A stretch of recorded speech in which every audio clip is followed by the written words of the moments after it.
हर चीज के लिए एक द्वार है। आज हम जानेंगे आत्मिक द्वारों के रहस्यों को। चलिए इस वीडियो में जाते हैं।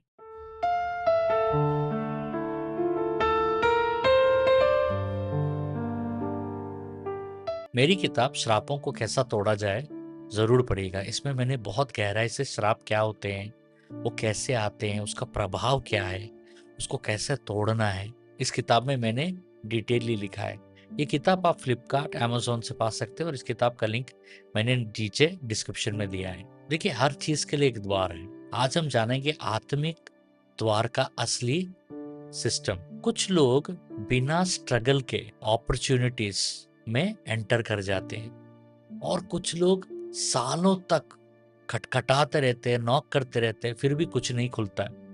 क्या ये सिर्फ मेहनत है या इसके पीछे कोई स्पिरिचुअल लीगल सिस्टम काम कर रहा है? हमें एक चीज बहुत इंपॉर्टेंटली जानना है कि बाइबल के अनुसार द्वार सिर्फ एंट्री पॉइंट नहीं है, ये एक स्पिरिचुअल गेट कीपिंग सिस्टम है। सबसे पहले चीज, हर द्वार के पीछे तीन चीजें होती हैं।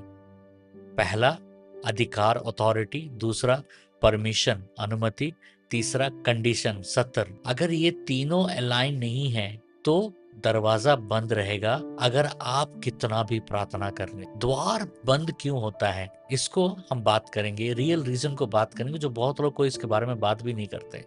सबसे पहला चीज, लीगल ग्राउंड मिसिंग है, मतलब अधिकार नहीं है। यशाया का 59:2, तुम्हारे अधर्म ने तुम्हारे और तुम्हारे परमेश्वर के बीच में अलगाव कर दिया है। इसका मतलब क्या है कि परमेश्वर आपको दंड नहीं दे रहे हैं, लेकिन आपका लीगल एक्सेस, कानूनी रूप से आना जाना को ब्लॉक हो गया है। आत्मिक रैलन में कुछ भी रैंडम नहीं, अचानक नहीं हो जाता है। हर आशीष के लिए एक कानूनी ग्राउंड, लीगल ग्राउंड चाहिए। ठीक है। दूसरा, रॉन्ग डोर अटेम्प्ट, मतलब गलत द्वार।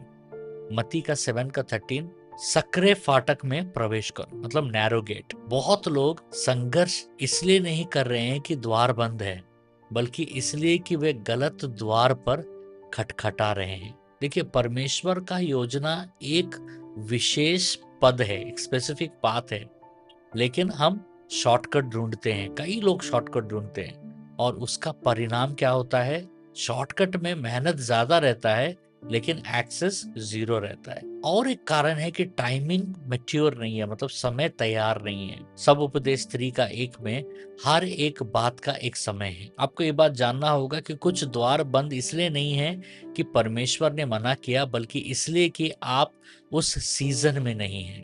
आप अलग सीजन में अलग द्वार में प्रवेश करना चाहते हैं। अगर प्रीमेच्योरली द्वार खुल जाए, समय से पहले द्वार खुल जाए, वो आशीष नहीं है, वो तबाही आपके जीवन में लाएगा। अब सवाल, दरवाजे कुछ लोगों के लिए खुलते क्यों हैं? उसका कारण है अलाइनमेंट विथ हेवन, स्वर्ग के साथ मेल। प्रकाशित वाक्य का 4:1, स्वर्ग में एक द्वार खुला हुआ था। सबसे पहले द्वार कहाँ खुलता है मालूम है? पृथ्वी पर नहीं, स्वर्ग में द्वार खुलना चाहिए, फिर पृथ्वी पर उसका प्रत्यक्ष होना चाहिए, मैनिफेस्टेशन होना चाहिए। जो लोग अलाइंड होते हैं उनके लिए द्वार ऑटोमेटिकली खुल जाते हैं। जो स्वर्ग के द्वार को खोलने के लिए पहले प्रार्थना करते हैं, उनके लिए ऑटोमेटिकली संसार के द्वार खुल जाते हैं। यही सच्चाई है। उन्हें अनदेखे में सबसे पहले विश्वास करना पड़ेगा। अगला, विश्वास योग्यता द्वार को खोलता है। लूका का 16:10, जो थोड़े में विश्वास योग्य है। समझिए, थोड़े में भी अगर परमेश्वर आपको विश्वास योग्य पाता है तो परमेश्वर बड़े द्वार आपके जीवन में खोलने के लिए तैयार है। क्योंकि हमें सबसे पहले छोटे द्वारों को भी आदर करना चाहिए। लोग बड़े ब्रेक थ्रू चाहते हैं, लेकिन परमेश्वर बड़े ब्रेक थ्रू में ले जाने से पहले छोटे छोटे द्वारों को आपके जीवन में खोलता है, और उन छोटे छोटे द्वारों को आपको आदर देना चाहिए, क्योंकि वो द्वार परमेश्वर आपके जीवन में खोल रहा है। अगला कारण होता है कि स्पिरिचुअल कीज, मतलब चाबियां जो द्वारों को खोलती हैं। मत्ती का 16:19, मैं तुम्हें स्वर्ग के राज्य की कुंजियां दूंगा। दरवाजा खुद अपने आप नहीं खुलता है, दरवाजा खुलने के लिए चाबी चाहिए। ये हम सबको पता है। तो आप पूछेंगे चाबी क्या होता है? चाबी होता है प्रकाशन। चाबी होता है प्रार्थना, चाबी होता है आराधना, चाबी होता है ईमानदारी, चाबी होता है अधिकार। बिना चाबी के आप द्वार के सामने खड़े रह सकते हैं लेकिन प्रवेश नहीं कर पाएंगे। इसलिए आपको सब करना चाहिए, आराधना, प्रार्थना, समर्पण। पता नहीं कौन सा चाबी से क्या द्वार खुलेगा। बंद द्वार कैसे खुलते हैं, हम प्रैक्टिकल स्पिरिचुअल मैकेनिक्स को समझेंगे। ठीक है, हम लोगों को लगता है कि प्रार्थना करने से द्वार खुल जाएंगे, सही है, लेकिन और भी कुछ चाहिए। Step 1, identify the door type. किस तरीके का द्वार आप खोलना चाहते हैं। हर द्वार एक जैसा नहीं होता है। एक परमेश्वर द्वारा दिया हुआ द्वार होता है, एक अपने आप द्वारा बनाया द्वार होता है, एक शत्रु के द्वारा द्वार होता है जो एक आपको एक जाल है आपके जीवन के विरुद्ध। अगर आप गलत द्वार खोलने की कोशिश करते हैं तो आपके जीवन में संघर्ष आता है, संघर्ष तो आता है, ब्रेक थ्रू भी नहीं आता है। दूसरा, रिमूव लीगल ब्लॉकेजेस। हर तरीके का कानूनी बंधकों को तोड़िए। पहला यूहन्ना 1:9, यदि हम अपने पापों को मान ले। पाप कबूल करना, कन्फेशन सिर्फ रिलीजियस एक्ट नहीं है या लीगल क्लेंजिंग है, कानूनी रूप से आपको शुद्ध करेगा। और इस प्रक्रिया में बहुत सारे द्वार आपके जीवन में खुलेंगे। कभी कभी हमारे पाप भी द्वार बंद कर देता है, इसलिए जब आप पश्चाताप करते हैं तो बहुत सारे द्वार खुल जाते हैं आपके लिए। तीसरा स्टेप, स्पीक एंड अलाइन। बात कीजिए और उस वचन के साथ अपने आप को स्थिर कीजिए। हेजिकेल का 37:4, इन हड्डियों से भविष्यवाणी कर। कुछ द्वार चुपचाप रहते हैं, वो द्वार आपको तब तक इंतजार करते हैं जब तक आप उस द्वारों के ऊपर भविष्यवाणी नहीं करेंगे। हो सकता है एक भविष्यवाणी का शब्द आपके मुंह से उस बड़े द्वार को आपके जीवन में खोले। एक भविष्यवाणी शब्द का आपका द्वार खुलने का इंतजार कर रहा है। और एक, वेट फॉर डिवाइन सिग्नल। ठीक है, आत्मिक सिग्नल के लिए इंतजार करना है। प्रेरितों का काम का 16 का 6-7, पौल को भी कुछ जगह जाने से रोका गया।